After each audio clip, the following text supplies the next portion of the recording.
Updated at 12:34 p.m. Eastern Time.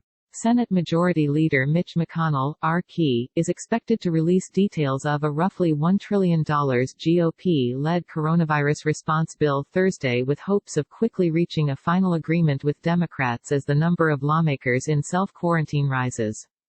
McConnell has been in close contact with Treasury Secretary Steven Mnuchin in recent days as they rush to draft a bill that reflects a GOP-wide consensus.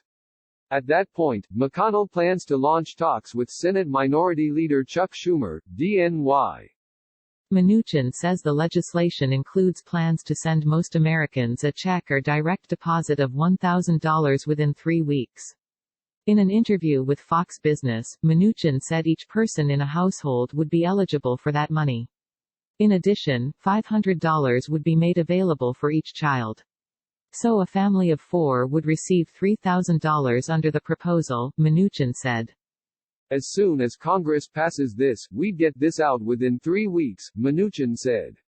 6 weeks later, if the president still has a national emergency, we will deliver another $3,000 for a family of 4. Mnuchin said the plan also includes $300 billion for small businesses loans.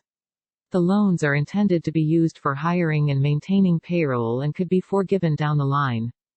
McConnell provided further detail in a speech on the Senate floor Thursday.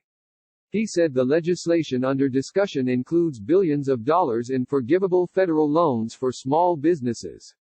Owners will not be able to use the funds to give themselves raises or increase their own profits, McConnell said.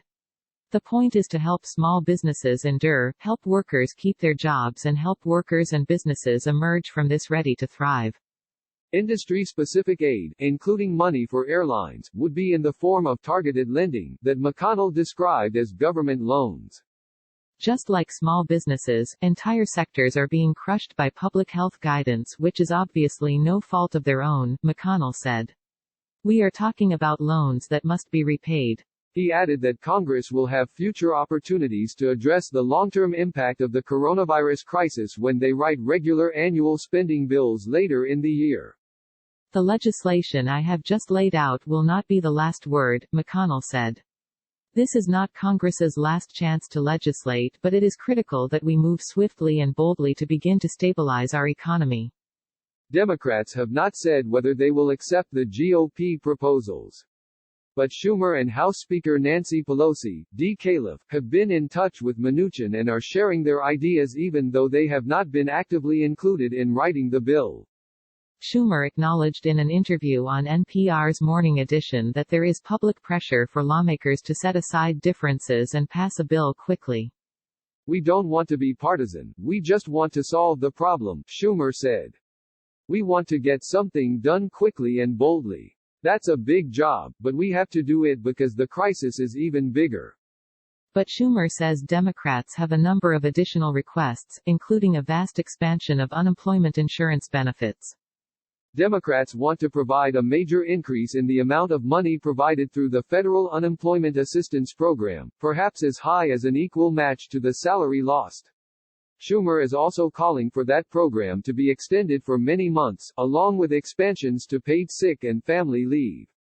The president signed a package Wednesday night that included a first round of paid sick and family leave as well as help for jobless Americans, but lawmakers in both parties acknowledged that a broader effort was needed as the economic impact continues to worsen.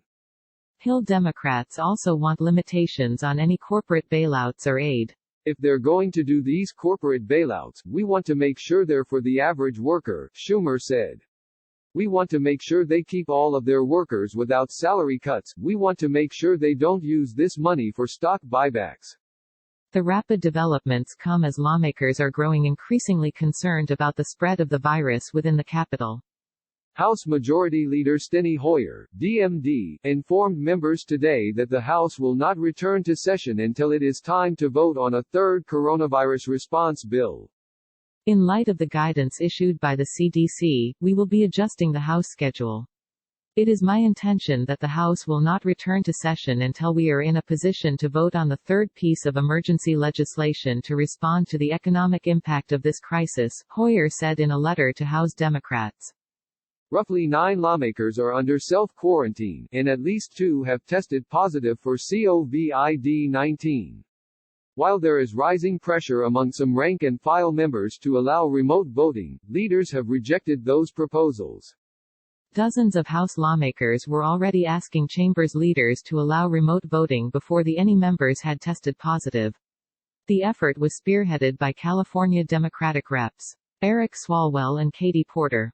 Congress also should be no exception to the public health safeguards, they wrote in the March 18 letter to Pelosi and Minority Leader Kevin McCarthy.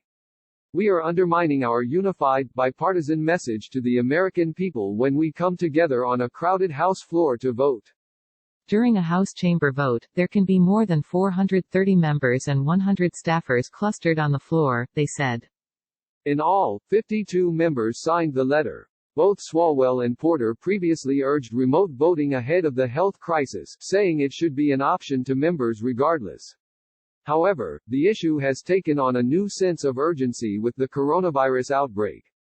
Hoyer acknowledged concerns about exposure in his letter to lawmakers and said he expected to adjust voting procedures. No decisions have been made on exactly what these changes will be, but we will be discussing all options, he wrote. Asked about members of Congress who had tested positive for the virus, President Trump said, "I know all of them," and said he hoped they all would recover. "It's one of those things," he said, noting most people recover. Congress would have to pass resolutions allowing remote voting, which would require either unanimous consent or an in-person vote. Either is a high bar, making the policy change unlikely at this moment.